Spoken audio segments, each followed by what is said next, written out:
Good morning and welcome to the 5th National DRANZSEN Forum. My name is Amanda Leck and I'm the Executive Director of the Australian Institute for Disaster Resilience. It gives me great pleasure to open today's forum. But first, I acknowledge that I am opening this event from the lands of the Wurundjeri people of the Kulin Nation. I also acknowledge the traditional custodians of the various lands on which you all join us from today, and the Aboriginal and Torres Strait Islander people who may be participating. I pay my respects to elders, past, present and emerging, and celebrate the cultural diversity and connections and ongoing cultures and connections to the lands and waters across Australia. We have more participants for this National DRANZSEN Forum, the 5th we have held, than we have ever been able to do previously. And that is because we've been able to transition across to using this virtual platform. So we're very glad that we can be more inclusive and have more of you join with us today. The theme for today is youth voice and participation in disaster risk reduction. We have a number of presentations for today's forums. We will hear about disaster recovery and resilience education in primary and secondary schools from South Australia and Queensland, youth voice and engagement in the context of drought and COVID-19 from Unicef, youth leadership initiatives from Australian Red Cross and the University of Melbourne, the National Study of Disaster Risk Reduction and Resilience Education from RMIT, and bushfire education partnerships from the Victorian CFA and DELP. And we'll also provide you with an overview of the AIDR Education for Young People program in 2020. Thank you for supporting our growing and increasingly diverse network, supporting young people to reduce disaster risk and participate in resilient communities. And now I'll pass you over to Bridget Little to facilitate the rest of the DRANZSEN Forum. Thank you. Good morning, everyone, and welcome to our 5th National DRANZSEN Forum. So I'm going to start off this morning by just giving you a little bit of an overview of the AIDR Education for Young People program and the DRANZSEN network in 2020. So a little challenge for you just to wake you up to begin with. Who would like to just pop in the chat what the acronym DRANZSEN actually stands for? We'll just see who can jump in there fastest. While you're having a think about that, I'll just review the objectives of our group here, the DRANZSEN group. Oh yes, thank you very much, Elise or Alice. You've got in there straight away. Disaster Resilient Australia New Zealand School Education Network. Thank you. So the objectives of this network are about communicating to the Australian public, I suppose, and in particular the education sector, around what disaster resilience education is, building capacity, and that would be for anyone involved in the education of young people, to teach and support the learning of young people around knowledge and skills, to take protective action before, during and after an emergency, and to participate in skilled and resilient communities. So we help build capacity and communicate through sharing good practice, and today's event is a really good opportunity for us to do that, and we've got some fantastic speakers from a range of organisations who are going to share what they've been doing with young people and the approaches they have to engaging with young people, the kind of outcomes they get through the projects that they are doing all around the country. Collaborating, so last year our network focus was on partnerships for learning, and we're really looking at how different organisations in the network can partner together where they've got shared objectives around disaster resilience education, and also a really strong focus on collaboration and partnership with our schools and education sector. So looking at different ways of working so that what is delivered or an initiative that's developed meets the needs of schools and education representatives, as well as the agencies who support them as experts. So whether that be emergency services or fire services, or it could be community organisations. Increasingly, we see local government or health or like land care, for example, have been very active working with us this year. So there's all kinds of different partnerships that are possible. Hopefully you'll be open to some of those opportunities as we go through the program. And we've got a range of online resources as well at our website, www.schools.aida.org.au. Next slide, please. So I've already kind of gone over this a little bit, what disaster resilience education essentially is. And it's about that knowledge, skills and confidence. And it's also about participation. So you can find out a lot more about the AIDR vision for disaster resilience education in our visionary document. There's a little image there. You can find that on our website too. And that just gives you a little bit of an overview of how we see disaster resilience education fitting in with the curriculum and other educational priorities, as well as a kind of child rights agenda and child safety focus. And the work we do as well is also linked to the National Disaster Risk Reduction Framework, and then more broadly to the Sendai Framework for Disaster Risk Reduction. Next slide, please. So last year, we were in the lucky position to take our DRANZSEN events around the country. So we had 7 different events attended by 221 participants, which represented, I guess, about a third of the network, being around 645 members altogether. Our termly newsletter went out every term, and we built up a subscriber base of around 750 people. And our Partnerships for Learning theme directed a lot of what we did last year. So you can see that breakdown in the graph of different groups who were participating in our events last year. A really good spread across education, emergency services, other government departments and local government, and not-for-profits, other community organisations. Yeah, and there's probably a lot of people who cross a couple of boundaries there. So just to wake you up again, could you fill in this poll for us now, please, and let us know what is the sector, or sorry, which category best describes the work you're doing in disaster resilience at the moment. Thanks for filling in the poll if you had an opportunity to do so. So we've got another good spread again today, quite a number from education and research, which is really exciting. Fire and emergency services is really our core membership. So a lot of you here today, that's great. And I split the other government kind of category into other departments and local government, just to demonstrate that we do have a lot of interest now from local government groups, which is really encouraging, because there's so many opportunities for working with your local schools on really meaningful projects. So thanks for that. And then some others, who knows who they might be. If you're an other, maybe you could put it in the chat as well. So this year in 2020, our theme is youth voice and participation in disaster risk reduction. Next slide, please. This is just a couple of images coming from that visionary document looking at child safety, the curriculum, and a couple of key education documents in the educational landscape around priorities for learning. Next slide, please.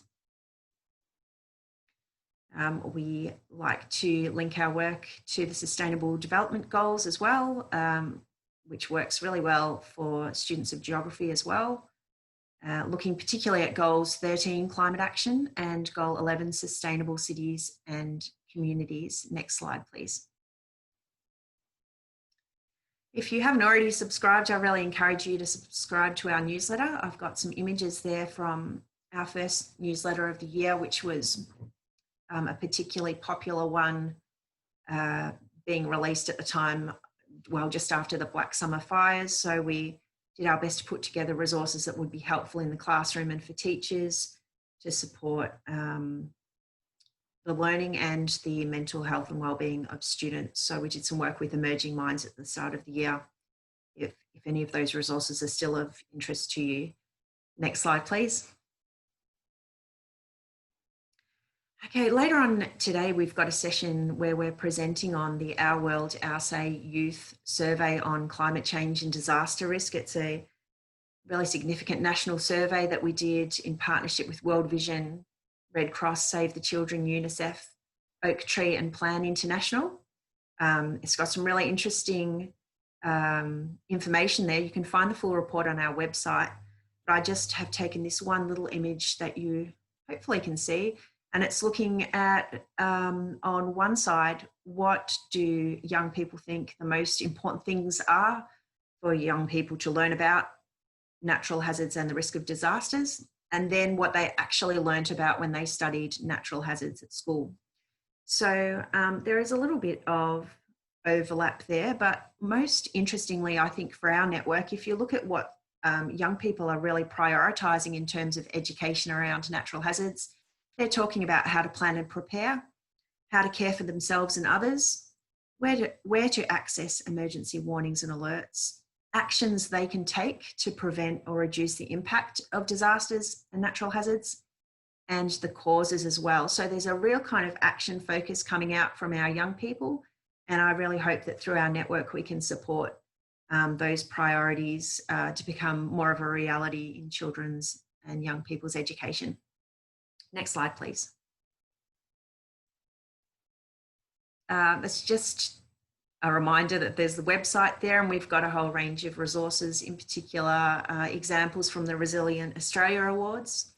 For example, that's an annual awards program that has a schools category, and we get some really fantastic case studies that come through that awards program. So I really encourage you to have a look at that as well. I'm sure Ella might put something in the chat later on about the Resilient Australia Awards school category. And I'm going to leave it there and pass very swiftly to our first speaker.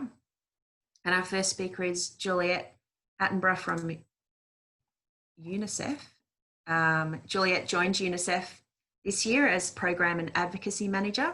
She has a background in international development, including with Unicef and DFAT, working on child protection, adolescent development and participation, social protection, gender and social inclusion, health and nutrition, and she has been working in hazard and disaster-prone countries where risk reduction and emergency management is embedded in business as usual. So I'll pass to you, Juliet. Thanks so much, Bridget, and good morning, everyone. I'm dialing into this from the lands of the Gadigal people of the Eora Nation, and I would also like to pay my respects to elders past, present, and particularly emerging, who are very much the future leaders and custodians of the land that we're all living and working on. I'm really excited to be here today to talk about the work that we've been doing with children and young people, including in the context of drought and COVID-19. And if we can go to the next slide, I'm going to do a bit of a heads up. We've got a couple of case studies, but I really wanted to start by framing what we feel are some of the key takeaways from the work that we've done and the way that we've been engaging with children and young people throughout our work. So I'm going to return to these at the end, but I'm hoping that you'll pick up on some of these themes as we go through the work that we've done in terms of drought as well as with COVID. So first and foremost, really keen to just emphasise that children and young people have a fundamental right to be heard on matters that affect them. That's a right that's enshrined in the Convention on the Rights of the Child, Article 12. So it's something to just keep in mind. It's not a nice thing to do. It's a right and an entitlement for young people and for children to have their voice heard when things are affecting them. But it's not just the right thing to do, it's also the smart thing to do. And what our experience has shown us is that children and young people are experts in their own lives.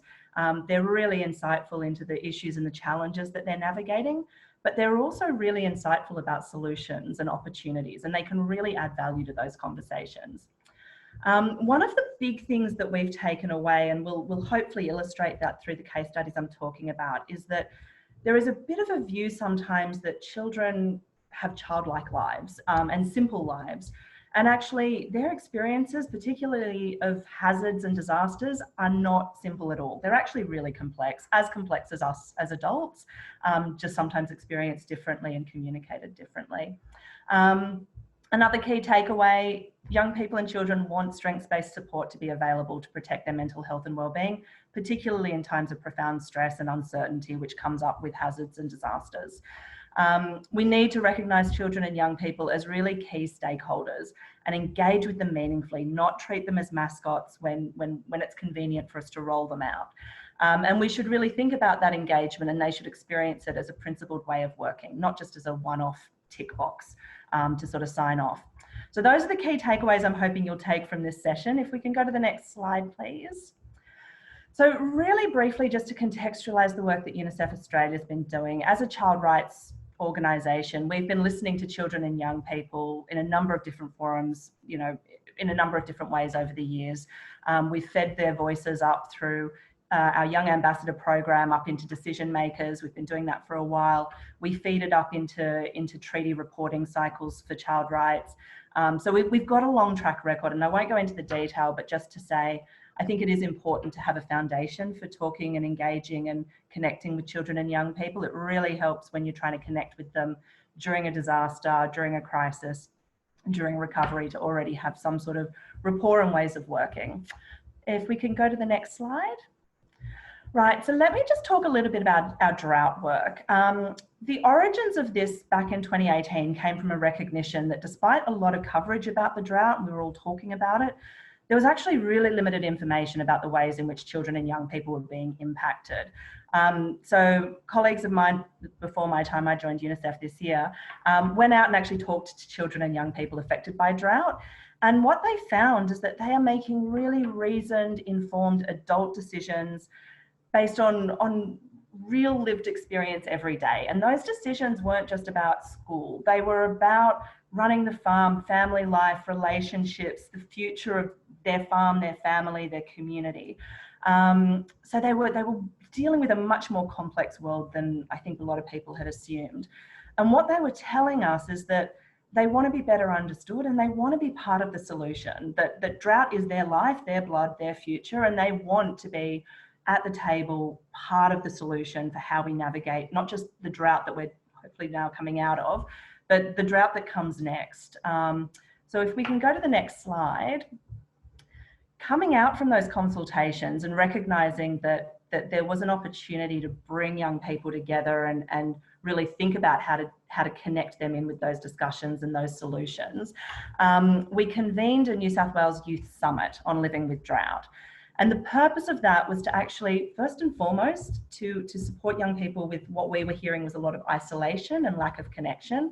So to actually bring them together and give them an opportunity to connect with each other, support with each other, learn from each other, but also to build a much deeper shared understanding of the impact of drought on young people and what support is available, what's working, what's not, what we could do better. And based on that, to really have an action-oriented discussion between young people and service providers and decision makers, policy makers about what could be done differently. And at the same time, there was an opportunity for us as part of that to give young people some additional skills about their advocacy, their collaboration, their leadership, and so on. So the goal of this was to really co-design and co-deliver a youth summit with young people. We had a steering committee that comprised of young people that informed the whole process. So it was very co-designed with young people. But to also identify actions to better support them, to start thinking about frameworks for long-term preparedness and resilience, because we recognised that this wasn't a one-off issue, it was a hazard that was likely to continue to play out in their lives, but also to generate some findings that would support action and advocacy. So on to the next slide. So in terms of just really quickly what we landed with this summit, so we had 88 participants of young people from different contexts, from drought communities, students, employees, living on farms, living in towns, different organisations providing input into the dialogue, supporting the process, and also providing support for young people. The young people themselves wrote a call to action, and I'd really encourage you to have a look at it. It's beautiful and powerful. They presented that to decision makers at the time, and some of the representatives from the summit, the young people, actually came with us to Canberra and presented that call to action to key leaders, and I think had some really fantastic dialogue with decision makers around it. I'm not going to go through all of those quotes. Hopefully you can see them on the line. I do want to just pull one out though that I think really represents what we heard from a lot of young people. When one person said, "A little boy asked me, what's a drought?" And I said, "My life." And I think that's something we really resonated with at every stage of talking and engaging with young people around drought. This wasn't an event, it wasn't an activity, it was a context that underpinned their entire childhood, their entire life, their sense of their future. So I want to highlight that because that is a profound lived experience to understand and to navigate. It's not just something that happens to them every now and then. It was really deep and part of their identity. If you can move on to the next slide. Really quickly, just a sign of the way we ran this. So it wasn't just sitting down and doing Q&As and presentations and things like that. It was really interactive. There was a lot of support and team building and rapport building activities, but a lot of small groups, breakout groups, big plenaries, opportunities to share views in different ways. And I think that's really important. And again, this is all in a couple of reports that we'll send links to so you can see the details, but just to give you a feel for it. Next slide. Now, all of that work we've now pulled into a public-facing report, which was one of the outcomes I mentioned. That Generation Drought report is now publicly available. I'd again encourage you to have a look at it. It looks not only at the process of going through the summit, the process of engaging with young people to have a meaningful dialogue, and hopefully that information is quite useful, but it also provides quite a lot of interesting analysis and guidance on some of the things young people were talking about substantively in that meeting. It talks about the human impact of prolonged drought and the way it impacts every aspect of people's lives. The young people were really calling for improved drought preparedness and much better coordination at all levels and better engagement from them at all levels of coordination too. They're looking for better leadership. They recognise that the first day of the end of one drought is possibly one day closer to the next drought, and they want that understood and they want to roll in that. They talk a lot about the mental health and psychosocial support needs and models that they have, and the fact that they don't want to be pathologised for dealing with something really challenging. They want community-based, strengths-based support networks that don't just treat them with a clinical model, but really help them navigate what is a really complex lived reality.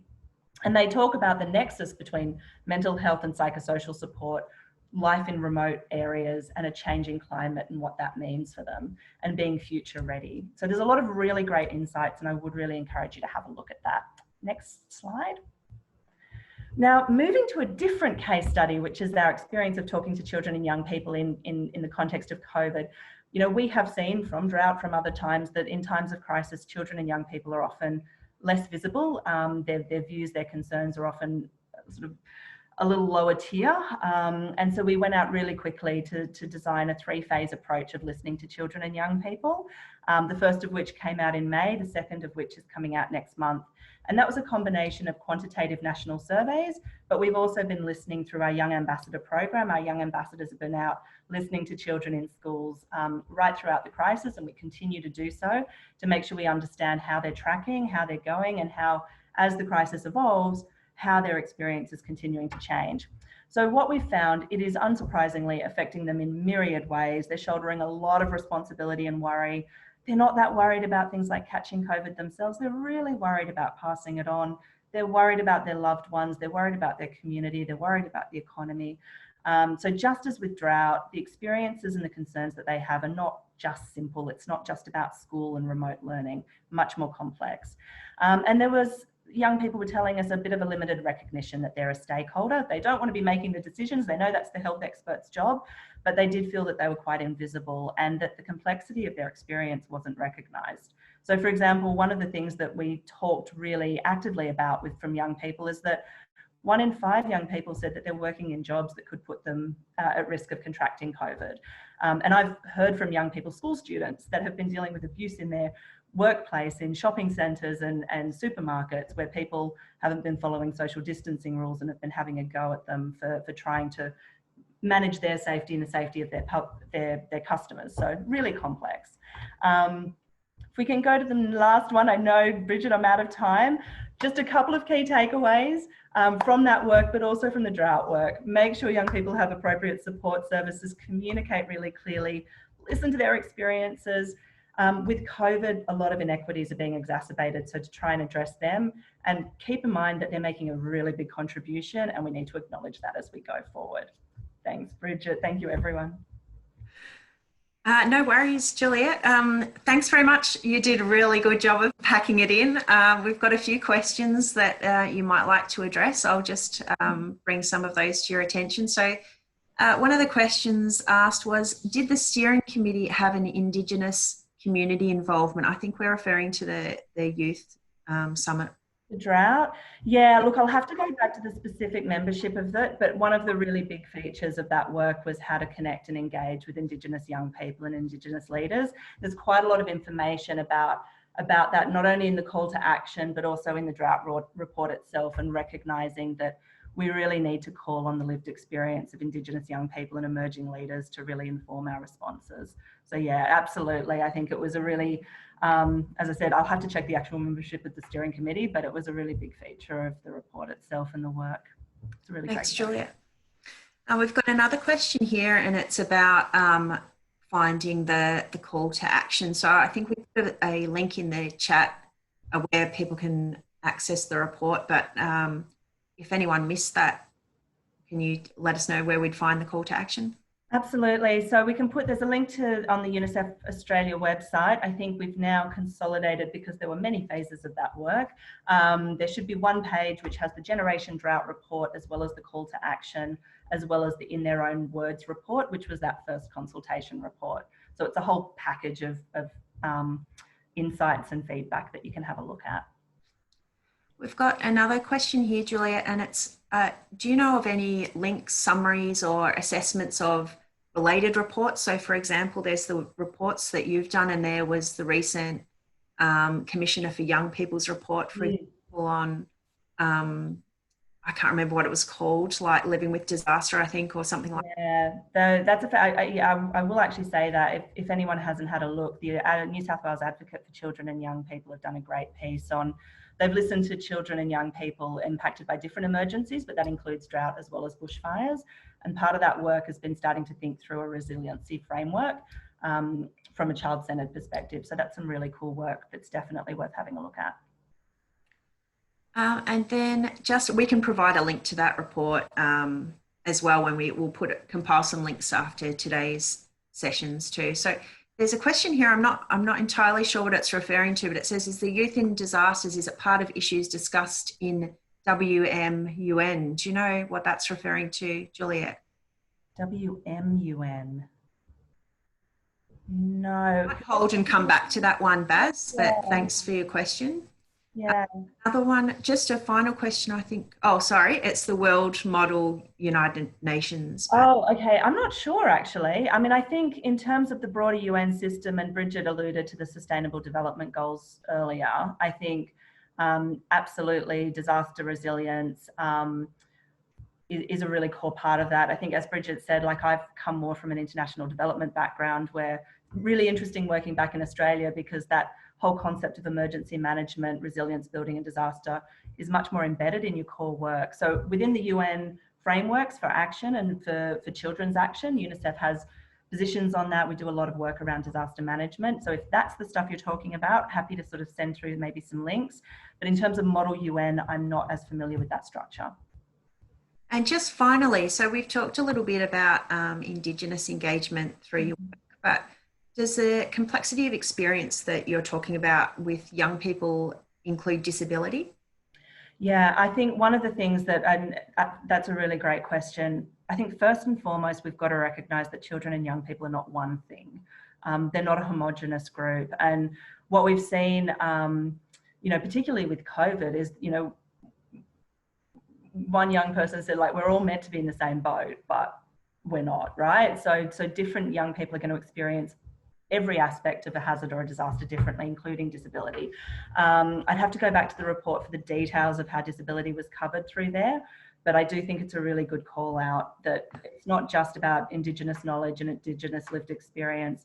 I think with any work with children and young people, we've got to be able to let them be individuals in their own right and have an inclusive representative process so that we can tap into different perspectives and different lived experience. Thanks, Juliet. Some really big questions for you there, and you did a good job. So I'm going to say goodbye to you now and thank you very much. And we're going to move on to our next speaker.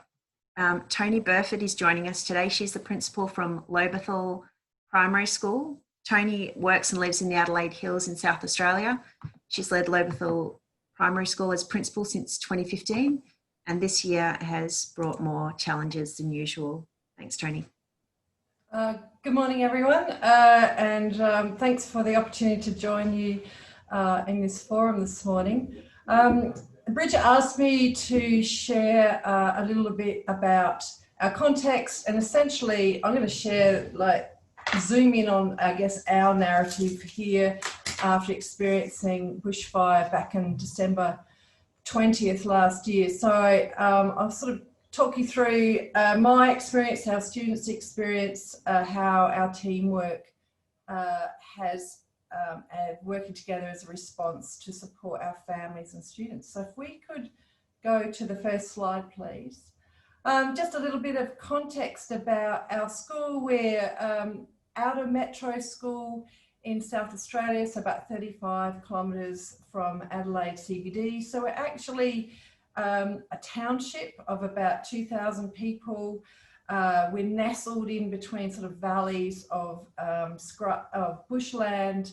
There's vineyards, grazing lands around, and apple and pear orchards. So I reckon I've got one of the best drives to work in Australia. It's a stunning drive to work, but also alongside of that, the community lives with risks, I guess, of knowing, particularly in summer, that we need to be mindful that we live in a bushfire-prone zone. So another part of our school, we're sort of small, 180, 190 students, small, tight-knit community, very closely linked to our families and local businesses. So in terms of us knowing about where we're situated and our work to prepare for disaster, and in particular bushfire, you know, we've spent a lot of time planning bushfire response plans. We're really hyper aware on the days when fire ratings are high or severe. And we, in South Australia, close on catastrophic rated days. And we have regular in-shelter practices. We have been involved in the Red Cross Pillowcase project for the past 5 years. There's a knowledge that in the community that our school is prone to being at risk of bushfire. There's we've heard stories of the past of Ash Wednesday back in February 1983, that the fire came down over the back paddock and there were students and staff sheltering in the building. I knew that as a story. I myself live in the Adelaide Hills, and I was at high school myself in 83. And, you know, I knew people who lost family members on that day. I knew people who'd lost properties, homes, animals. So it's really real for me, the threat of bushfire. I live in the area, I live in the hills. So, you know, I'm, even as a family, you know, we have, we know to pack our belongings and have them ready if we need to leave. We have our fire pump regularly checked, and there's a lot of layers, I guess, of awareness of my staff, what they feel like on those catastrophic days, what families are feeling like, and also my own thoughts for my own family. So I'm going to talk a little bit about the impact of the fire first. So if we could go to the next slide. The fire for us in South Australia, I know it's been different across the country, but certainly for our communities, the fire occurred on December the 20th. It was the first week of school holidays, just before Christmas. And fortunately, we were given a lot of warning in the days leading up. The government put out lots of warnings. We knew that the weather was going to be conducive to fire. So our out-of-school hours care was shut.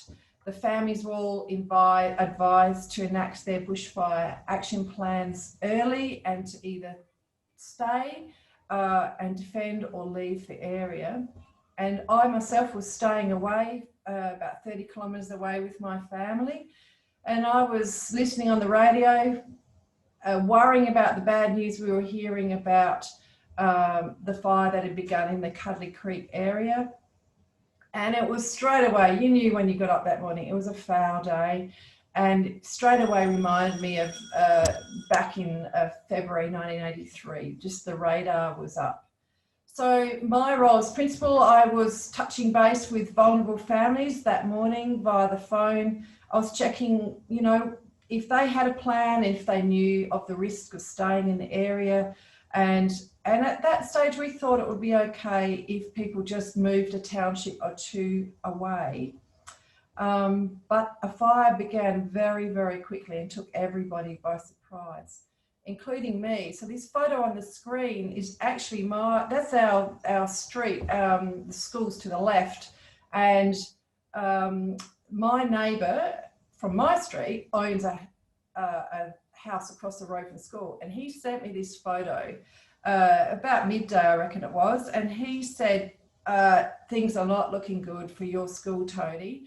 And that was the first inkling really that I had of, oh my goodness, this is really, really close, because beside our school is a paddock. So where those fire trucks are, that's pretty much where the paddock is adjacent to our school. I knew that that fire would just roar down that paddock straight to the school.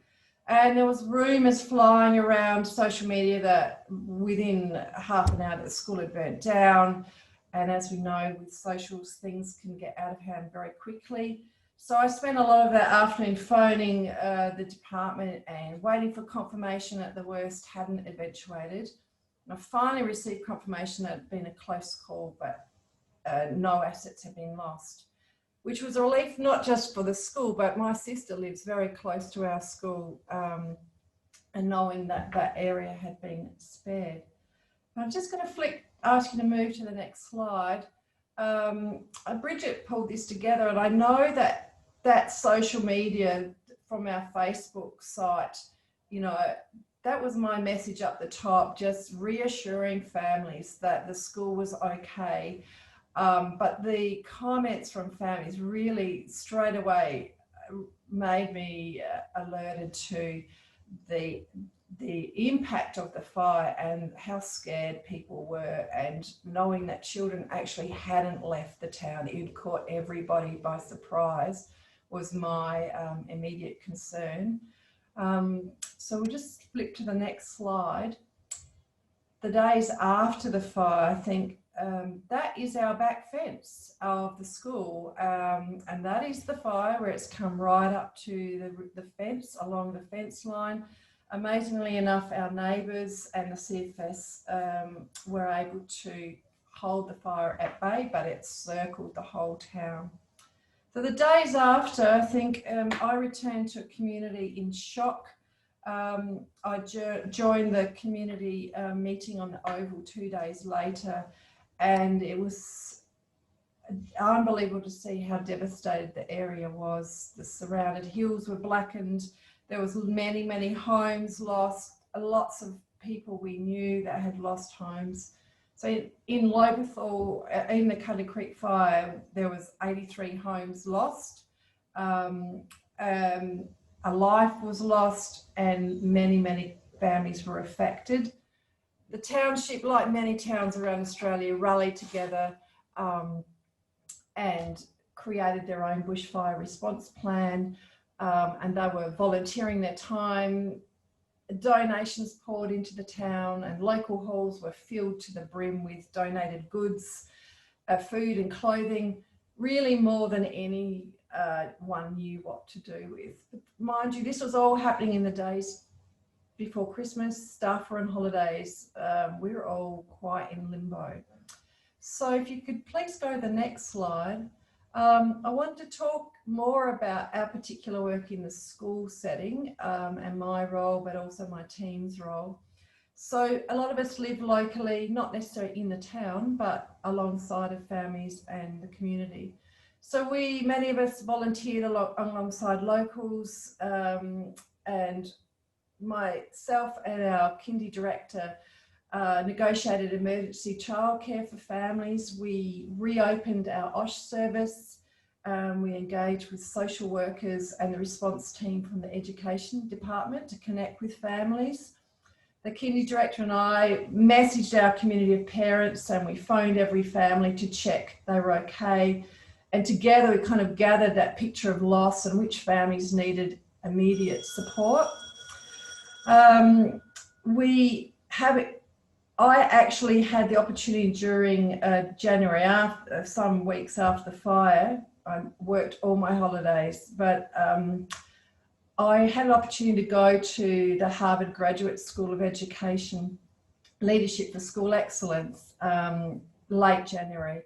I nearly didn't go because I was really exhausted, but it was a fantastic opportunity because I met other principals from New South Wales and Victoria who were supporting their communities with the same loss and grief.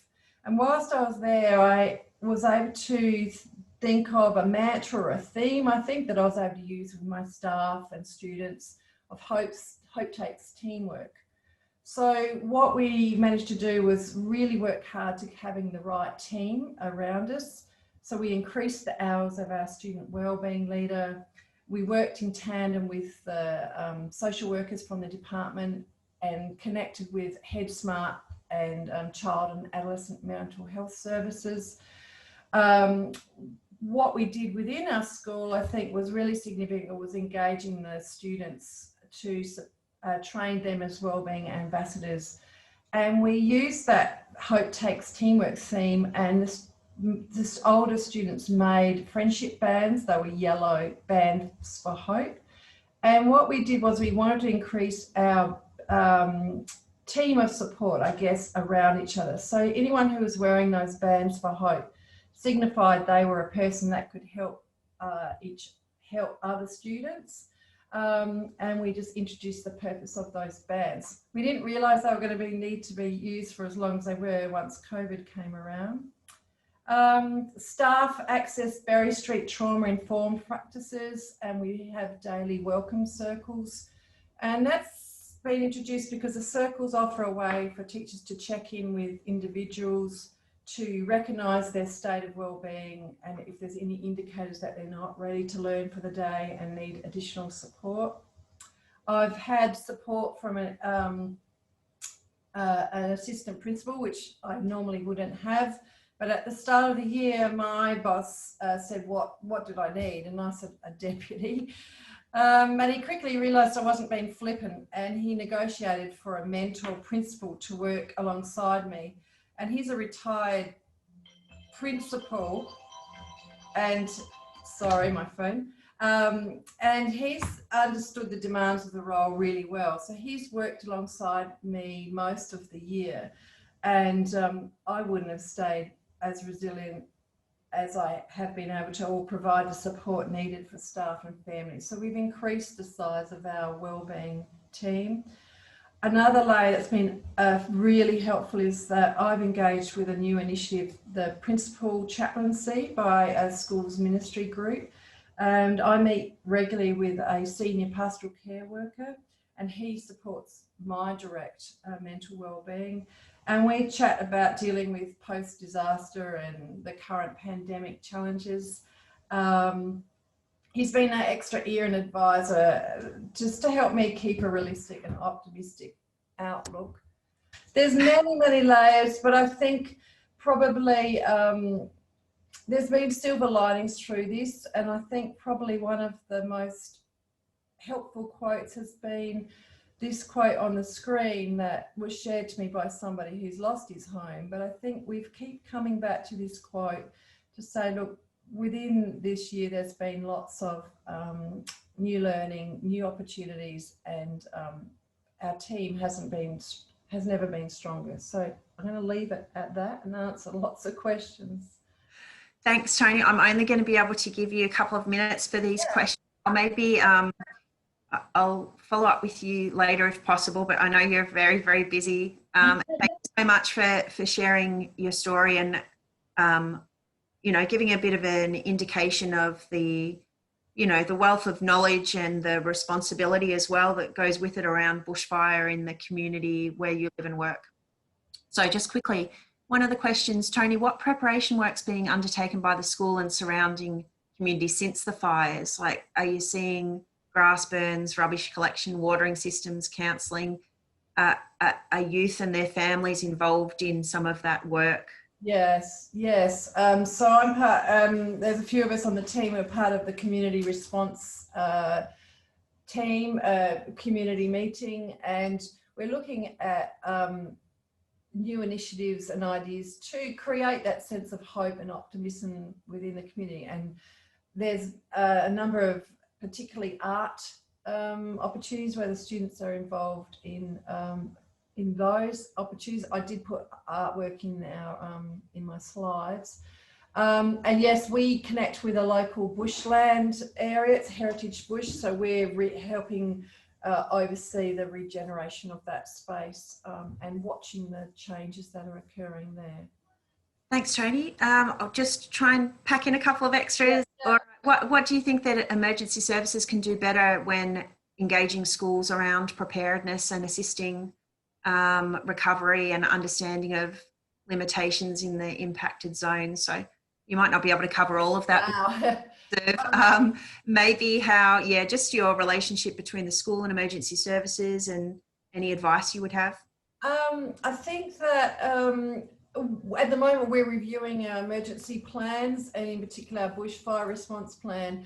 And sometimes, you know, we're not experts. I'm a teacher, and you know, we're not experts in this area. So having that input and support for leaders in schools, because emergency response teams understand, you know, the dangers, the risk within the fire, and community, connecting with the community and giving good advice where people aren't anxious is a good way of supporting schools.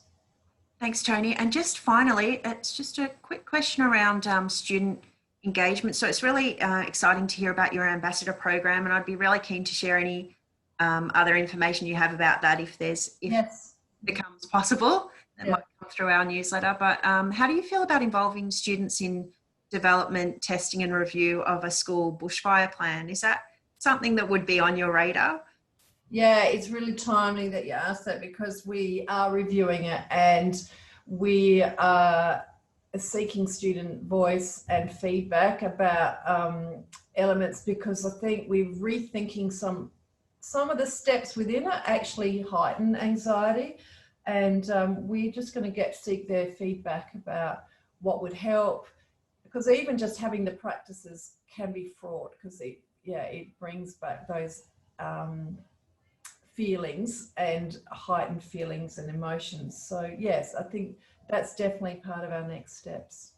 Thanks so much, Tony. I'm going to say goodbye to you now and wish you best for the rest of the week. Okay, our next presentation is from Annette Goff. Professor Annette Goff is a professor at the School of Education at the Centre for Urban Research at RMIT. She's been a chief investigator on research reports related to environmental sustainability and science education, curriculum and school organisation, working with Australian and Victorian governments and non-government bodies, including UNESCO.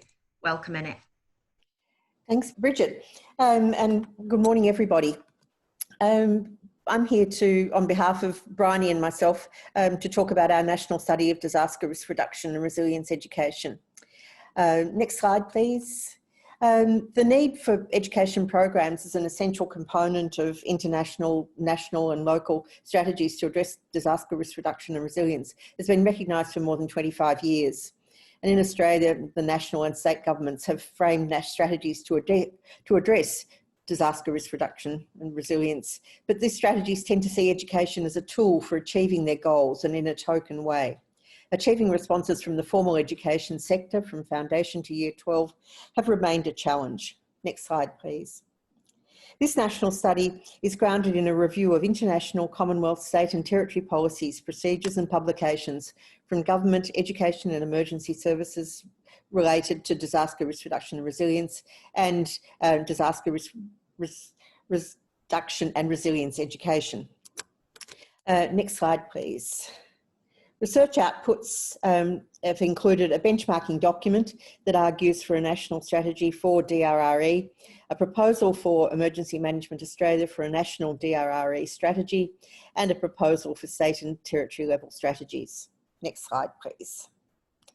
To date, formal education sectors have treated DRRE as more of a political priority and as providing safe buildings and grounds and putting emergency management plans in place, rather than supporting the inclusion of DRRE into the curriculum and practices in schools. Our approach is that DRRE in schools needs to be aligned with school emergency management planning, as manifested in the Comprehensive School Safety Framework. Current policies, priorities and legislations around DRRE need to be complemented by education. Next slide, please. We're guided by the Comprehensive School Safety Framework and aspire to bring school DRR policy and practice into the sweet spot in the middle of this diagram. Next slide, please. The research mainly involved document analysis, but we did interviews with key stakeholders in the emergency management and education sectors to get guidance on the key documents and their experiences of DRRE in schools. Next slide, please.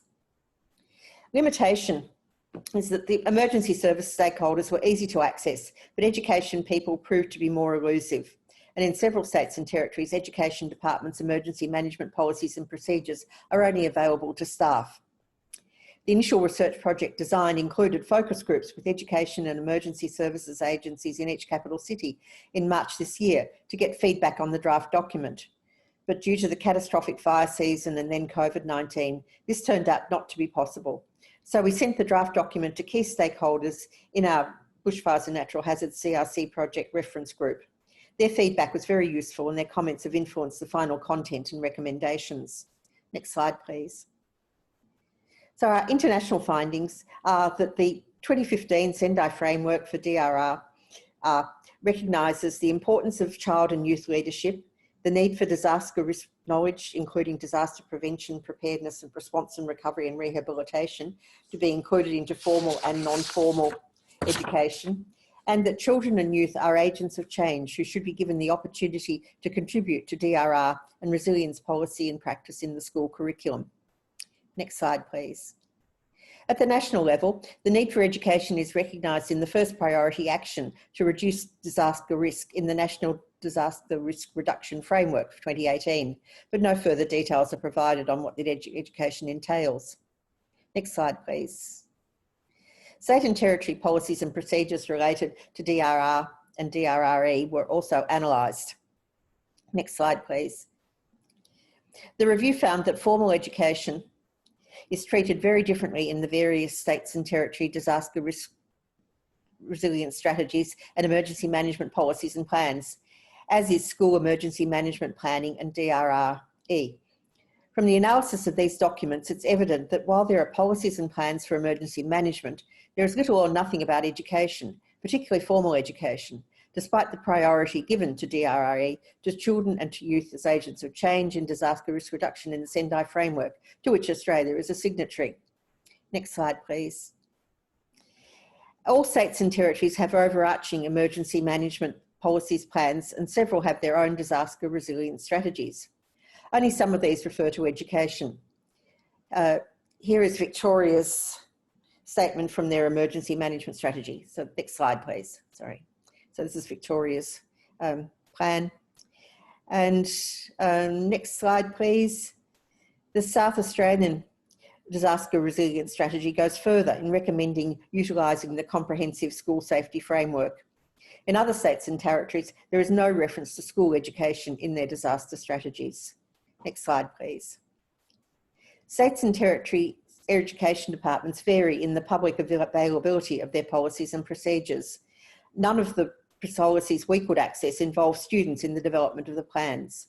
Beyond drills, schools are not required to provide students with information or education about their emergency management plans. Next slide, please. None of the policies linked to the school emergency management plans to the curriculum. One exception is Western Australia, where schools in bushfire-prone areas must incorporate key bushfire messages in their curriculum as part of their emergency and critical incident management policy.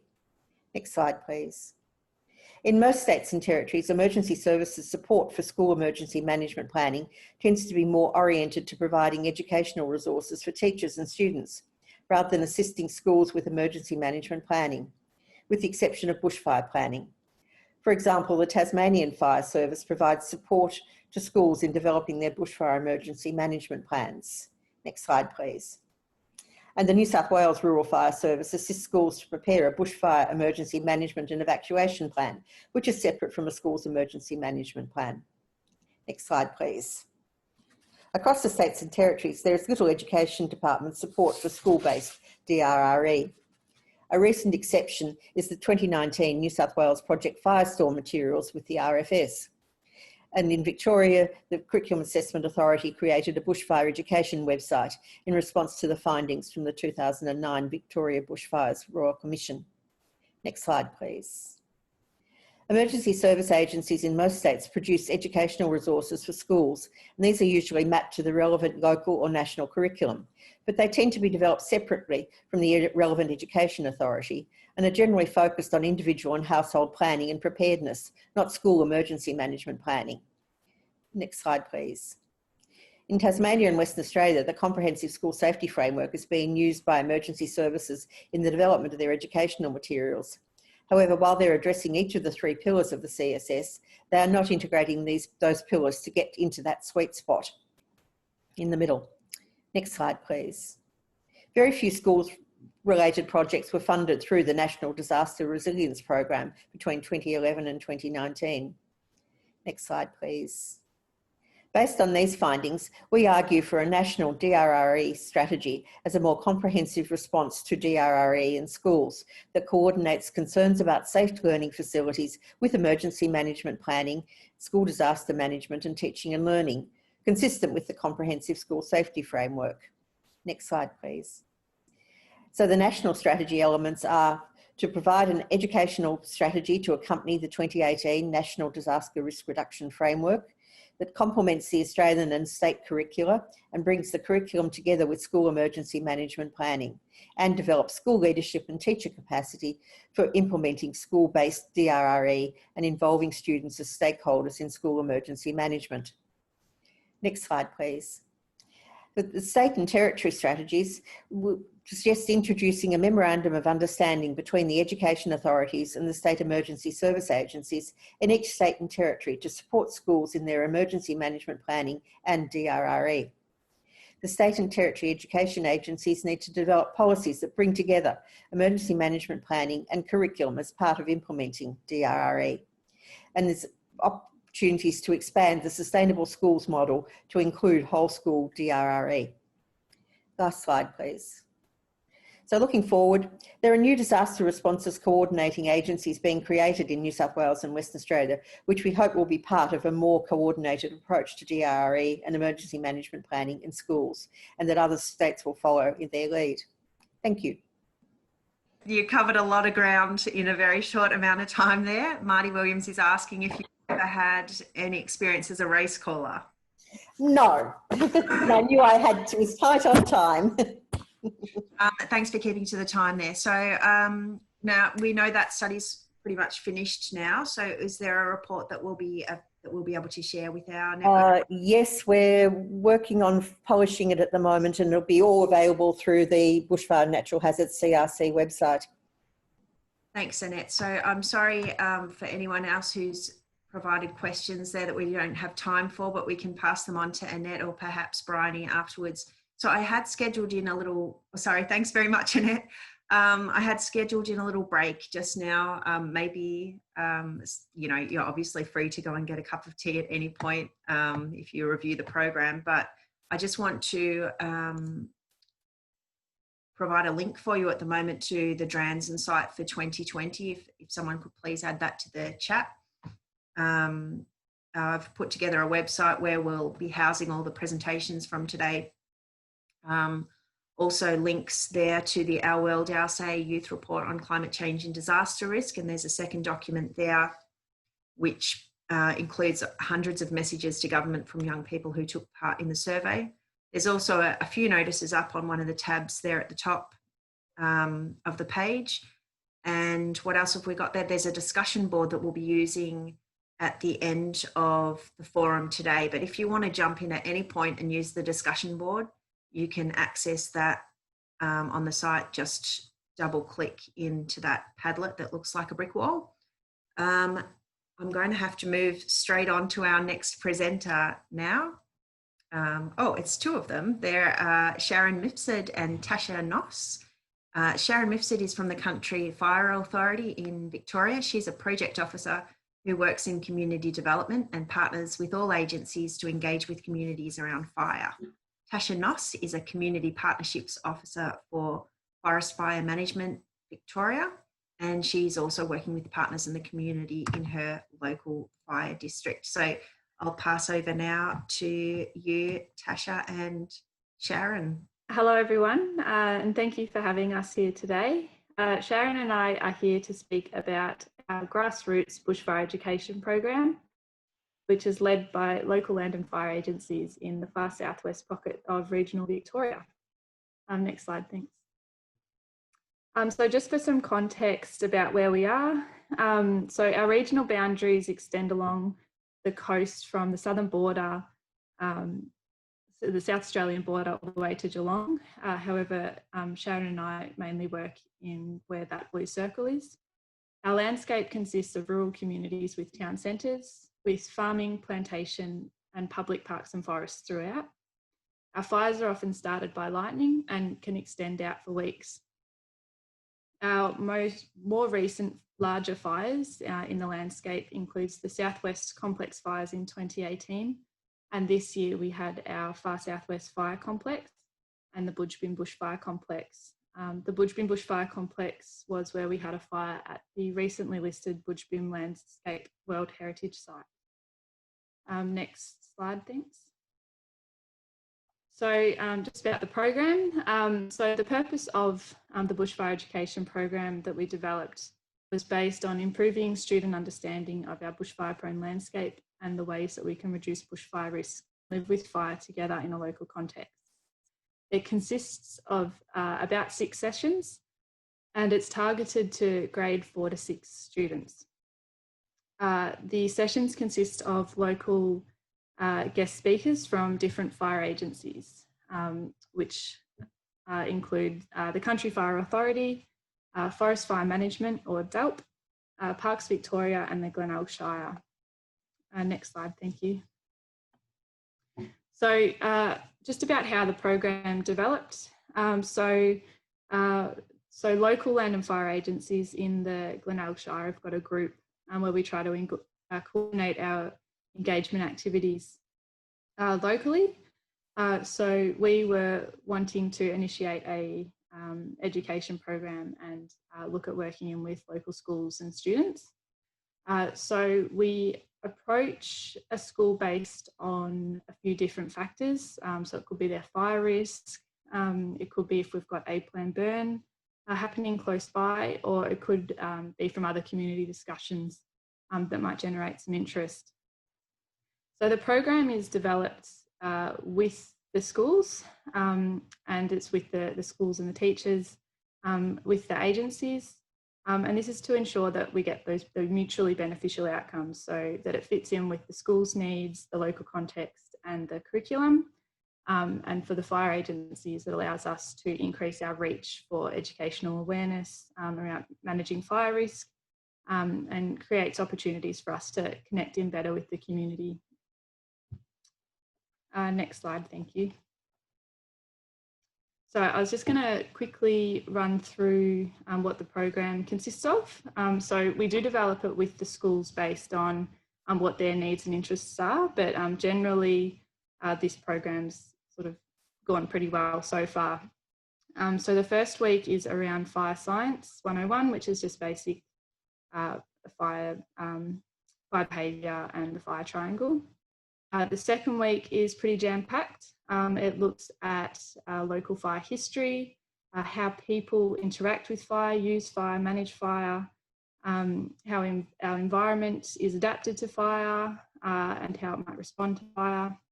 And then we also look at Aboriginal cultural fire management practices, and that's presented by our Drought Cultural Heritage Officer. Next slide, thank you. Oh, I missed one. So the week 3 is for reducing bushfire risk. And we look at different ways that we can do this. So for week 3, we look at preparing for an emergency, which is around communities, households, individuals, fire planning, preparing properties and things like that. Next slide, thanks. The 4th week is looking at reducing bushfire risk via fuel management and planned burning. And the 5th week, or the 5th session, is a field trip where we try to bring all of that together into a real life context. So for one of our schools where we held a planned burn the year before, quite close to the school, we brought the students out to that site where they could compare the different sites between a site that had been burnt and not burnt, and the way the plants were coming back and the different fuel hazards. There was also a house close by where we were able to actually look at that and see how that property had prepared for fire. So for the last session, which is week 6, this is where we get the fire trucks out from CFA and Forest Fire Management and the equipment. We include the whole school for this, so everybody can kind of have a go at the equipment and squirting the hose. Next slide, thank you. So what we tack on to the last session with the fire trucks and the whole school, and I think this is, for me, one of the most important parts of our program, is the students present back to other students, to parents and to teachers about the program and what they've learned. And that facilitates that peer-to-peer learning, which I think can be a lot more powerful than if it's sometimes a fire agency speaking with the community. Yeah, some of the things that the students came up with are actually, they're just really brilliant. And I'll just share one with you. There was a student, and she was presenting on what she had come up with, which was a firefighting drone that detected smoke automatically and automatically deployed and put out the fire. And I just thought that was really brilliant, and I'm really looking forward to seeing that become a reality one day. So for the rest of the presentation, I'm going to pass on to Sharon to talk about some more things. Thanks. Thank you, Tash. Hi, everyone. I'm Sharon Mifsud, and I'll start off by talking to you about the supporting materials that we use. These materials range from videos to worksheets and even a board game that Tash has developed to demonstrate all of the requirements that fire agencies need to have aligned in order to ignite a planned burn. The kids love this game, and it's a fun and interactive way for them to learn. The Property Advice Visitor Service trailer is an A-frame tradie trailer with the front of a cubby house on each side, which demonstrates a well-prepared property on one side and an under-prepared property on the other. The kids are asked to identify the differences, and we have a discussion about the effects of each scenario. This is another engaging resource that gets them out of the classroom and happy to interact. The fire simulation table is a sandpit box where we use a computer and a projector to project a local landscape image over the top of the sand. The sand is moulded to reflect the topography of the land, which gives us a 3D scenario. A simulated fire event is then projected over the sandbox with the fire growing in real time, or it can be sped up, and we can also change the weather conditions on the computer to vary the results of the scenario. We typically use this resource in our last session where we have invited the parents along and they join in the conversation as well. And this has also been proven to be a popular event. These are not resources that we have acquired for this education program. They are resources that we use every other day to engage with the broader community. So if you are thinking of doing something like this, then speak to your local fire agencies to ask what they might have to assist you. Next slide, please. This is a very short list of the benefits of this program, but most importantly, it's about building relationships, sharing knowledge and continuing those conversations with all stakeholders involved. This method builds confidence for when we are faced with a real disaster, and it also builds resilience into the communities. I once had a conversation with a CFA volunteer. He approached me with concerns about the local school's emergency plan, and he was considering moving his kids to another school. Communications had broken down between the brigade and the school. We had already planned to deliver this education program into that school, and this provided us with the opportunity to make some changes to the emergency management plan. We ran the fire scenario with the simulation table in the last session, and due to this and the assistance from the fire agencies with the emergency management plan, that was then adapted. The parents were then across the emergency plan, and everyone had a better understanding of the risk and the role that they played in keeping the school safe. The local brigade is well trained now with the school's plan, and the captain didn't move his kids to another school. The principal is also confident with the emergency management plan and now knows where to go for help in the future. Next slide, please. On this screen, we have some feedback that was received from a couple of the schools where the program was delivered. And just to note, this program is not a standard program that is delivered across the country.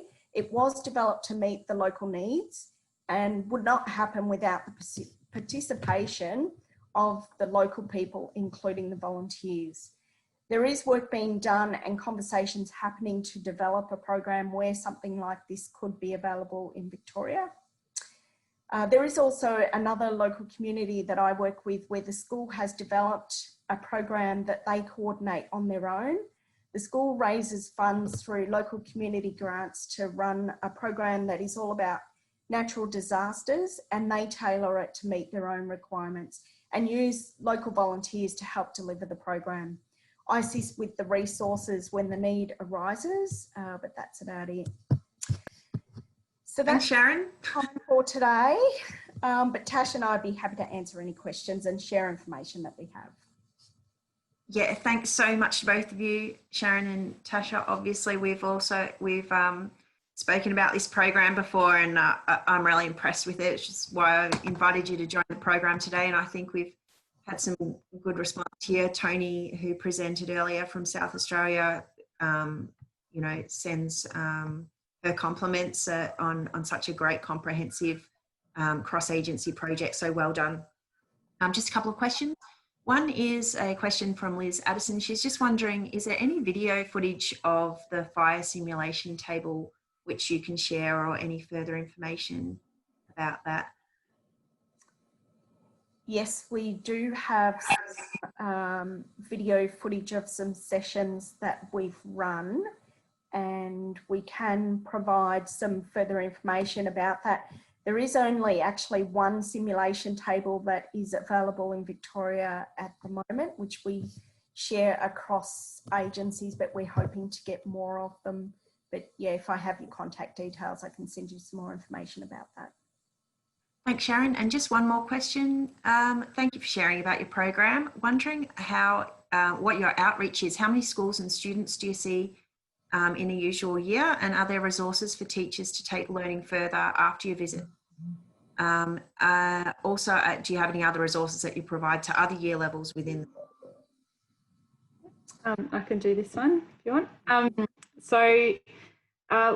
We started developing the program a few years back, but because it's sort of built within business as usual, for everyone. We've got the capacity of about a school a year, just because it is such a comprehensive program across a few weeks. We would like to expand further if we can. I think too, with the way, with the COVID restrictions at the moment, we are sort of looking at that online tools or things where the schools can take resources away and be able to use them, and how we're going to adapt this year. So at this stage for our program, we don't have the resources, but we can definitely support schools to run it themselves in the same way that Miffy was explaining. So Miffy, did you want to expand on that? I'm probably going to have to cut you short. I'm really sorry, they're pretty short sessions. We will provide a copy of that presentation to anyone who likes, so they can access it from the site, and maybe they could contact you directly. Thanks very much. Okay, I'm going to move on to our next presenter now, and we're heading all the way up to Townsville. We've got Wendy Bode from Thuringowa State High School. Wendy leads the award-winning Global Tropics Future Project, which is a collaboration between the Queensland Department of Education and James Cook University, and aims to enrich student engagement and aspirations for science, technology, engineering, and mathematics. Thank you, Wendy. Thank you, Bridget. It's very exciting to be logging in today from up in North Queensland and to share our experience in disaster resilience education. Let's go to the next slide, thanks, because as Bridget outlined, we are the Global Tropics Future Project in North Queensland, and this is a special collaboration between the Queensland Department of Education and James Cook University. This project began in 2017 with the goal of enriching students' STEM experience, and the students are from regional and remote areas of North Queensland, but now we have extended out to Queensland, right across the state. Our key focus areas are students who are gifted or highly capable, Indigenous students, students who are from socioeconomically disadvantaged areas, and students from remote and rural backgrounds. Next slide, thanks. So the Queensland Virtual STEM Academy is actually one component of the Global Tropics Future Project, and that's where we are presenting to students through a virtual capacity. And during a COVID-19 situation, our program still continued to operate, so that was a really, really good bonus to keep connecting with our students. But the vision of the Queensland Virtual STEM Academy is about inspiring that passion and aspiration for STEM for our students. And we actually have students collaborate right from across the state, and the students connect using a virtual program called IC. Now, we started our programs back in 2017, but since that time, we now have a delivery site in Rockhampton and in Brisbane. And typically our courses have 15 to 20 students from 4 to 5 schools. So they are all collaborating together, and you can have students who are at a school on the border between Northern Territory and Queensland collaborating with students who are on the coast. Next slide, thanks. I just wanted to give you a picture of what the IC virtual platform looks like. So each student has their little avatar, and these avatars move around within a special zone. And we have a map that has different zones, like a lecture theatre and a social area and a classroom. But the really exciting part about this platform is that it's like a 3D gaming engine, and the kids relate it to Minecraft. And so we can easily arrange the students into groups, even though they're thousands of kilometres apart from each other physically. In the IC virtual platform, they're right next to each other, talking in real time. Next slide, thank you. Now, the Disaster Resilience Grant for a Changing Climate Grand Challenge, it's one of many courses that we offer through the Queensland Virtual STEM Academy. But I just wanted to talk about, why do we look at disaster resilience? And it all comes down to, us in Queensland, North Queensland, I actually wouldn't say we're used to cyclones, but we know what to do in a cyclone. We know what to do before, during, and after. But during the floods of 2019 in Townsville, we just didn't know. It was completely new for us. And I remember trying to not get all panicked as well. And you know, we were getting text messages on our mobile phones, and as an adult, you know, we can deal with this. But as you know, all students, well, most students have a mobile phone. And so these children were getting messages, you know, flooding imminent, evacuate immediately. And they were getting scared because they hadn't experienced this before. So the Townsville City Council Emergency Management Coordinator and we decided to, you know, design a grand challenge that would help students to become really young adults who could actually be active members in their society and help their communities become resilient to a disaster, no matter what type of disaster it was. Can we please change slides? So up on the top left-hand corner here, it's just a snippet of the context of the Grand Challenge. And we collaborated with quite a few people to design the Grand Challenge. And they were, as I said, the Townsville City Council Emergency Management Committee. James Cook University were involved, and the Queensland Fire and Emergency Services were involved in designing the Grand Challenge. And the students, the ultimate end goal of the challenge was that the students will collaborate with experts and local decision makers to actually come up with strategies to help the students be safe during, before, during and after disasters. In this photo here, that's Matt from the Queensland Fire and Emergency Services, and he's with a student from Mornington Island State School. So he was mentoring the students through their solutions. And we also had a lot of other people helping us as well, from the Red Cross, the Queensland Reconstruction Authority, the Australian Institute for Disaster Resilience, and RMIT University.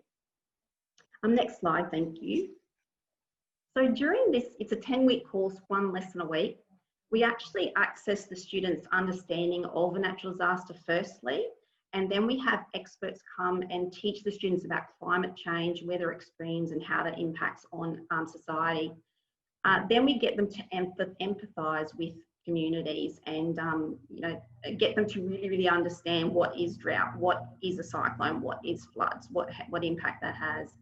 And then the students actually choose which hazard they would like to work on. They work together through peer collaboration, and they develop solutions, and then they present their learnings to the group. So there's actually 2 layers here. One is that the students are developing their own resilience as they are understanding and unpacking what the disaster is about. And then also they have to think, how can I help build the resilience of my family, of my community members? So there's 2 layers there to the course. Next slide, thanks. So I just wanted to show you a little bit of the work that the students do. And in the first lesson, we get them to put into chat their ideas or experiences of natural disasters. And from here, you can see there's a student who, I slept through Yasi. So he slept through Cyclone Yasi, and then Brody says he didn't.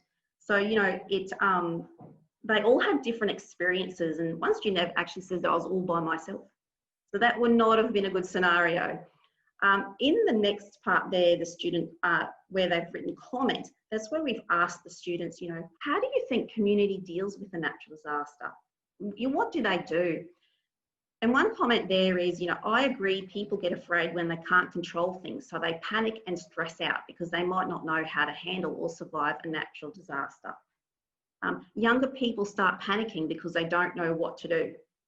So this here is building their empathy and their understanding of natural disasters and the impact. Next slide, thank you. Then we have the students form groups, and they're from different schools. So, you know, a student might be really experienced at drought, and someone might be really experienced in cyclones and so on, but they choose the disaster that they want to work on, and they work on it together. And we get them to identify the problem, brainstorm some solutions, pick their best solution, and then explain how that would solve the problem. And on the bottom right-hand side, you can see the students have decided that, you know, younger kids may not be as scared when they know that when there could be a natural disaster coming, if we have these posters to warn the students about what to do in this disaster. Next slide, thank you. Now, at the end of the 10 weeks, the students actually present their solution to disaster resilience to the group. And I've just picked out 2 slides here that I found were very interesting. The one on the left is where the students are saying, how do we prepare our family? And they say all family members should be prepared.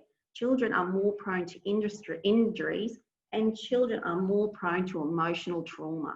So they're already thinking about, you know, their experiences of the flood and the cyclone and drought and what impact that actually had on them. On the next, to the right there, they're talking about make sure you are mentally prepared. You know, be ready to lose pets. It's important to be resilient and persistent and to have a strong and positive attitude. So these students are coming up with the ideas of how to build their resilience and the resilience of their classmates, their house and their school and their community. Over the page, thanks. Just quickly, so some outcomes of the program. We've delivered it 3 times now. We've started our 4th this week.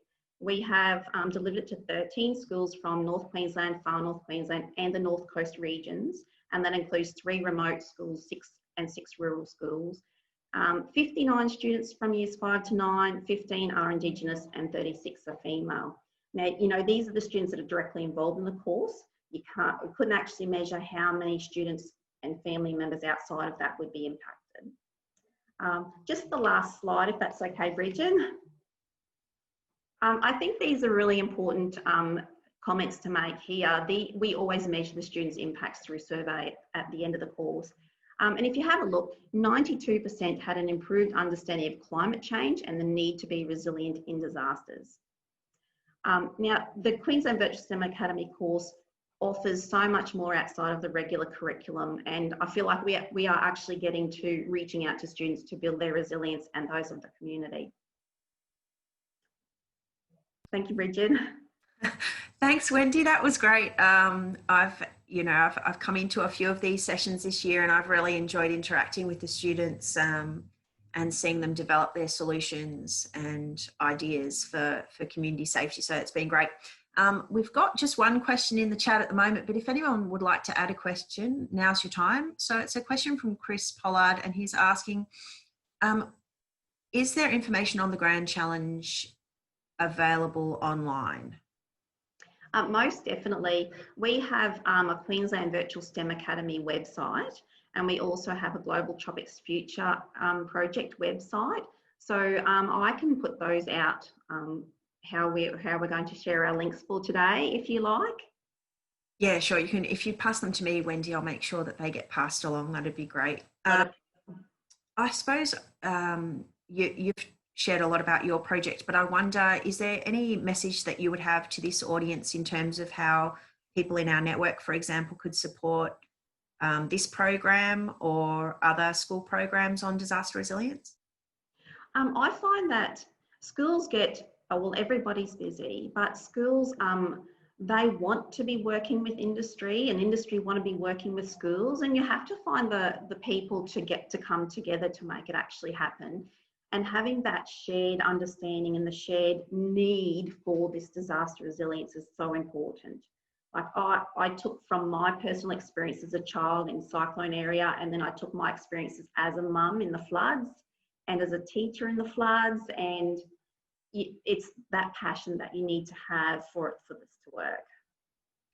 We've got a question here, Wendy, about how transferable the program might be to other hazards such as fire. I didn't mention that, sorry. So within the Grand Challenge, the students in their groups can choose whichever disaster they would like to work on. And it doesn't necessarily have to be one that they've experienced. It could be one that they haven't yet and they might. So some students look at fire, some students look at cyclones, some look at floods, drought. It's they choose the direction they want to go in the Grand Challenge. Thanks, Wendy. And I've just got one other kind of comment and question, and it's asking, it says, this sounds great. What's holding it back to scaling up? So, I mean, you're working on a reasonable scale at the moment, but yeah, what would stop it being scaled out even further? I had this exact question yesterday in another forum, and there's really nothing stopping us from scaling this up. Originally last year, I did it as a trial pilot at our school and just in my region of North Queensland. And then this year, we've invited students across the whole state to join us. But knowing that Rockhampton has a delivery site as well, and I know they have a bushfire reduction grand challenge, and Brisbane is another delivery site. So we could actually deliver from there and reach out to more of Queensland students. Oh, that's really interesting to note. I wasn't aware of that as well, Wendy. So any information you can add for our network, that would be really helpful. Thanks. All right. Thanks very much for coming along today, Wendy, and we're going to move on. Our next speaker is Josh Brooks from the Australian Red Cross, and he's going to pack into 10 minutes a presentation on youth engagement and co-design through Leave It to Z, Be Prepared and Digi-Prepped in South Australia.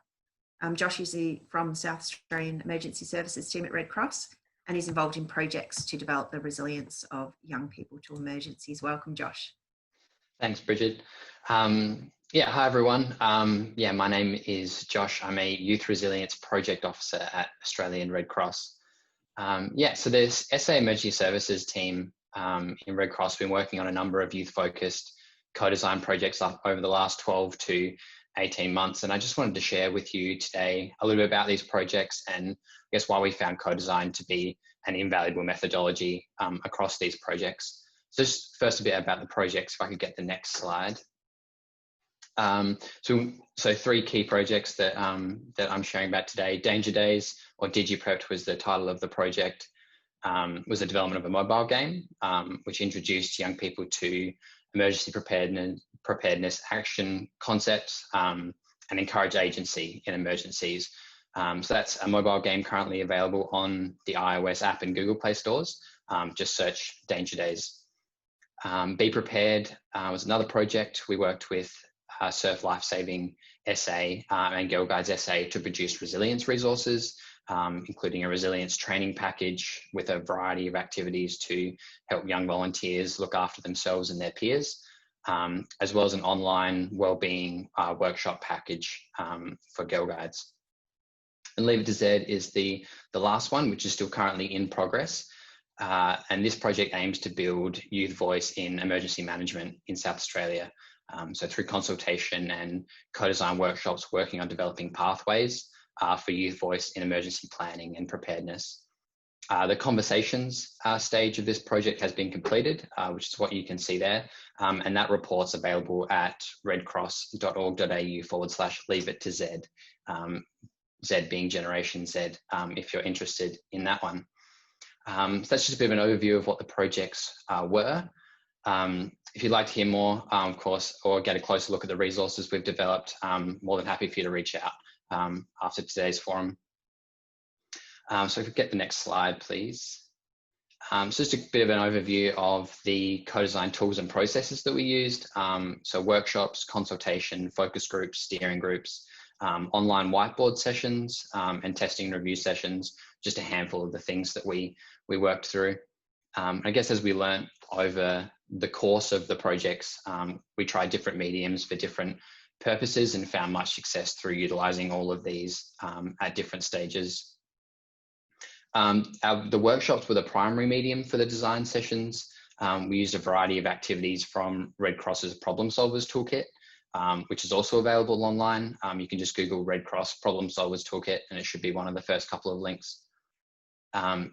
That toolkit contains a large collection of design activities for all purposes, which was really great in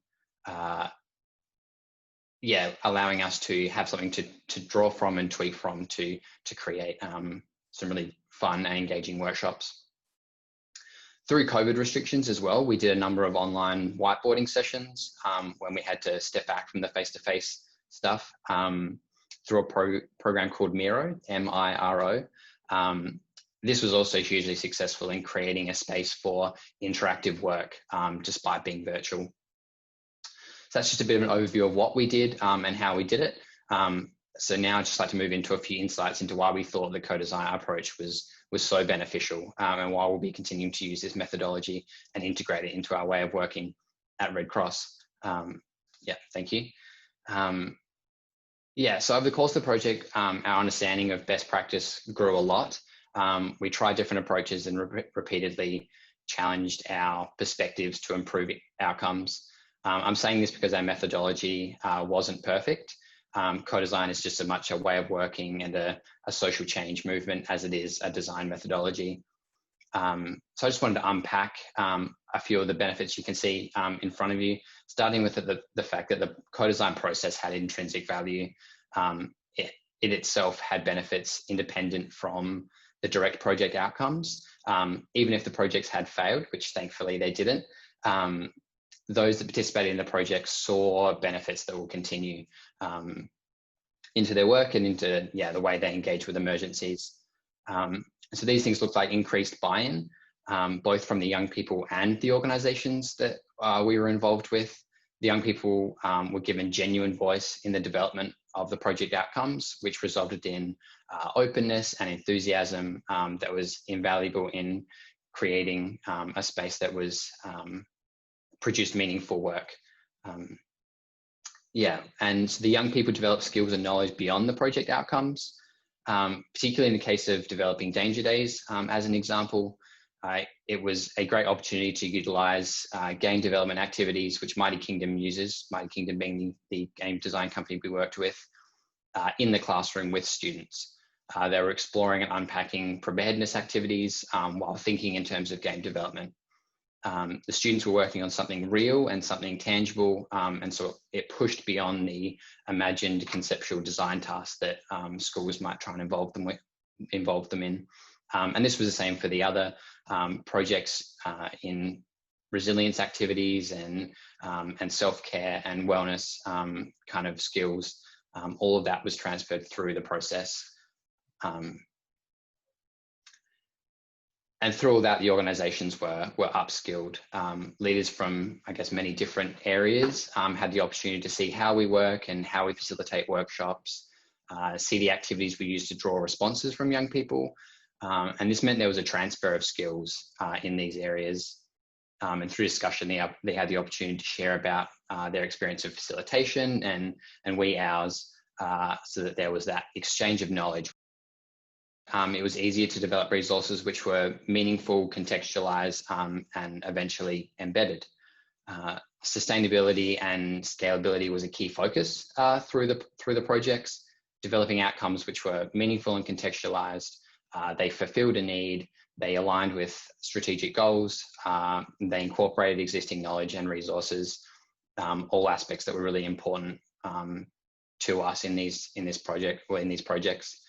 A particular highlight in this regard was from the Be Prepared project, was being able to sit down with a selection of club leaders from Surf Lifesaving to review the training modules that we produced. We were able to draw insights and the leaders were able to suggest changes. And these leaders were from metro, regional, large and small clubs to give a diverse opinion on what needed to be included or what shouldn't be included and how things would operate.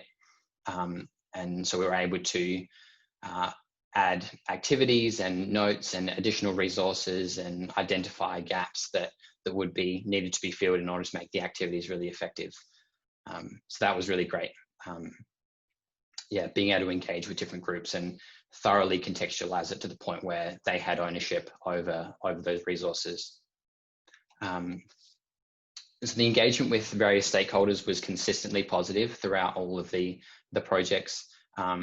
It was at times difficult to facilitate co-design within an external organisation without first developing a clear understanding of who will be using the product we were producing. Again, using Surf Lifesaving as an example, the initial co-design workshops were run with young people who would be participating in the trainings, as including their lived experience of volunteering, as well as learning how they would like to receive training impacted the style of training we developed. But as the project progressed, the more voices we invited to contribute, the more we were able to tailor the resources to meet the needs of participants, as well as the facilitators and of Surf Lifesaving staff. So which of course meant that the project worked to develop local impact through a larger community. At different stages across all the projects, we engage a diverse range of community members, primarily young people, but also leaders, staff, teachers, and parents. And all of this contributed to, I guess, local impact in the community, upskilling young people to share their skills and knowledge with those around them to approach local risks which are real and relevant to them. Yeah, so we learned a lot through all of this, but we look forward to continuing to work in this space and learning and making mistakes and just working towards better outcomes for young people. Thanks. Thanks a lot for that, Josh. Yeah, I mean, the whole process sounds really, really positive, and I suppose it would be great for our participants to see some of the materials and reports that have been developed there. So I know you're kind of you're not quite at the stage for sharing that kind of material. Is that right? So the Leave It to Z report is available. A case study on the co-design work we've been doing is still on the radar, but that hasn't been started yet either. But that'll get distributed once we get there. So I'll just, if anyone's got any questions they'd like to put in the Q&A, please do so now. I just wonder, Josh, if you could give us more of an idea of some of the stakeholders, your kind of key stakeholders. So you talked about surf lifesaving and schools. Yeah, so for the Be Prepared project, we worked with Surf Lifesaving and Girl Guides. And so that was the organisations, and they involved who they thought needed to be involved in the different stages. DigiPrep worked with a number of schools, Mount Barker High, Heathfield High, and Pembroke. We did a number of workshops in those schools, design and review and testing workshops.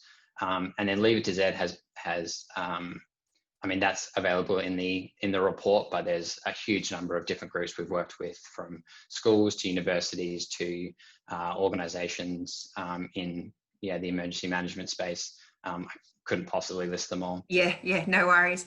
We've got a question here in terms of the Be Prepared resources. Are they being shared widely?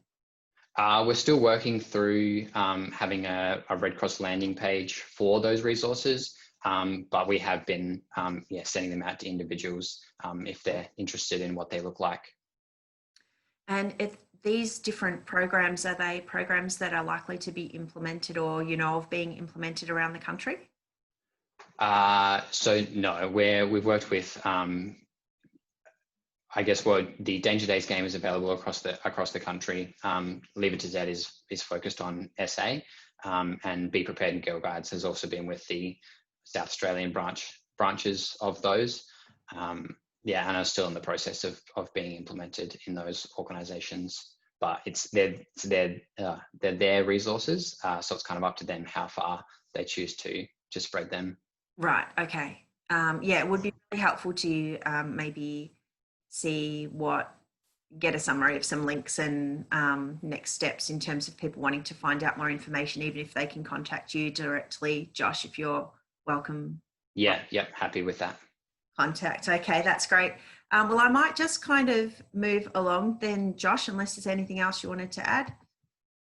Okay, thank you. So next on the program, I've got 3 presenters coming up, and it's Katitza Marinkovic-Chavez from the University of Melbourne, and she's got co-presenting with her Megan Wall and Alice Harrison. So Katie is a research fellow and PhD candidate at the Child and Community Wellbeing Unit at the University of Melbourne School of Global Population Health. Her work focuses on child and youth empowerment, citizenship and participation related to disaster risk reduction and climate change. Megan is a graphic designer and illustrator from Kinglake who is passionate about helping others, sharing past experiences to build connections and promoting wellbeing, especially in the mental health area. April is from Kinglake and she is studying a Bachelor of Science at the University of Melbourne. She's passionate about supporting the education of younger generations based on past experience and promoting connected communities, along with interests in animal welfare and artistic expression. So I'll pass over to you now. Thank you. Thank you, Bridget. Sorry, I had a problem with my calendar. Okay. Thank you, Bridget. I'm just going to give a very brief introduction to the Youth Use project before I pass on to Megan and April, who are really the ones who are leading this initiative. And that is still in progress, and we hope will have its first outcomes by the end of the year. This project started from a collaboration between our university, different organizations that are dedicated to disaster resilience, like Australian Red Cross, practitioners and researchers in the fields of health and education for children and young people, and also members of communities that have been affected by disasters like the Black Saturday bushfires in 2009. During our work together, our team identified a very important gap in the availability of resources and materials that are delivered to children and young people to support them in the aftermath of a disaster. And that was that while they were very high quality, very diverse, and very engaging, most of them had not been made, including the involvement and perspectives of children and young people who had lived experience of this type of events. So I am very happy to introduce the work that Megan and April are doing to help fill this gap in Victoria. And I hope that this presentation helps us all reflect about how often we get during our work to listen to the voices of children and young people and to act upon them, and how, in what different ways their voices can increase the impact of our efforts to build more resilient communities. So now passing over to you, Megan and April. We go next slide. Great. So the Youth Views resource made by Kat, April and myself is an opportunity for young people to raise their voice, to share their views after a disaster has happened, and to help build their resilience, learn how to deal with stuff and process everything that's happened. We want to hear their ideas, hear their advice, hear their stories, and then share it with everyone with a chance of it that it might help other children their age. We've all had our own struggles and experiences to deal with in life, many ups and lows. So the Youth Views resource is about helping young people deal with these lows and help them get back on their feet again. And we think what better way to do that than to hear it from someone who's also been through similar experiences. April and I both experienced the Black Saturday bushfires and are currently going through COVID. So we think that we're able to share this information, experiences, build our connections with our audience, who are the future, these children, and help build their resilience, let them know that they're not alone. Alrighty. This resource booklet is aimed to help young people to deal with trauma and disasters, share coping skills, and share our youth view. We aim to connect with young adolescents and let them know that they are not alone, that what they are feeling, thinking, and going through is normal, and that it is okay to want help and reach out. This booklet will include information on coping skills, sharing personal experiences, building resilience, implications and outcomes, help around mental health, and more resources for more specific areas of help. This booklet was created by young people for other young people. And not only is the booklet an information delivery source with an emphasis on emotional connectivity, it is also designed to be a workshop led by young people and young leaders within communities or schools. The activities included in this booklet will focus heavily on acceptance of people's individualities and differences that make them and their experiences unique, along with promoting connections and acceptance between people and large communities. Next slide, please. Yeah, so our approach to creating this resource is remembering that one size does not fit all. We need to be aware of the fact that everyone deals and copes with things in their own ways. So handing out the same booklet with the same information to all schools may not work for everyone. So we aim to make the Youth Views resource engaging, inviting, and diverse so that these young people feel more connected to the information and interested in helping themselves.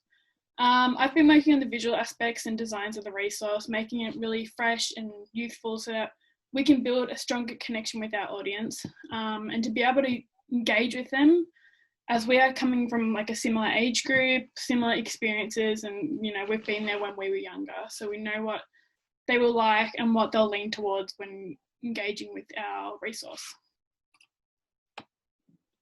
We plan to engage with our audience by targeting the information, resources and design at their specific age group. We wanted them to feel interested enough to connect and engage with what we are saying to them. To help with this, the activities and workshops are designed to be run by younger people who may be able to connect with our target audience better than adults.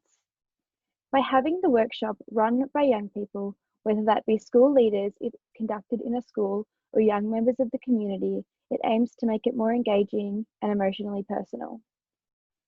The activities within the booklet that will make up the workshop aspect are designed to be done both in groups and individually. I've largely worked on this aspect. Acknowledging and accepting emotions and feelings in the forms of art, writing, or speaking to others or yourself are key components. Through the workshops, young people are encouraged to share but also listen to individual stories and experiences, and hopefully then use what they have learned within their own lives. Next slide, please.